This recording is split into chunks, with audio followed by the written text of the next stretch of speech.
The ruble has lost around 30% against the greenback since the turn of the year.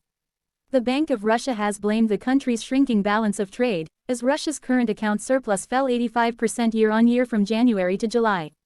By mid-afternoon in London, the ruble was trading just above 101 to the dollar. Putin's economic advisor, Maxim Oreshkin, told Russia's state-owned Tass news agency that the depreciation of the currency and acceleration of inflation was mainly due to loose monetary policy, and that the central bank has all the necessary tools to normalize the situation in the near future. A weak ruble complicates the restructuring of the economy and negatively affects the real incomes of the population. In the interests of the Russian economy, a strong ruble, he said, according to a Google translation.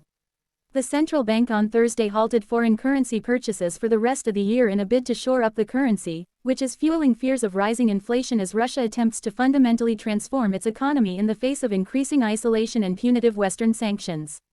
Russian GDP exceeded expectations to grow by 4.9% year-on-year in the second quarter, new figures from the Federal State Statistics Service showed Friday, rebounding from a 1.8% contraction in the first quarter. But William Jackson, chief emerging markets economist at Capital Economics, noted that limited slack in the economy is likely to further fuel inflation pressures and result in monetary policy tightening, potentially weakening growth over the remainder of the year and into 2024. Perhaps the key risk to the economy is if the government keeps fiscal policy loose to support the war effort, which would cause Russia's economic vulnerabilities to worsen further, Jackson added.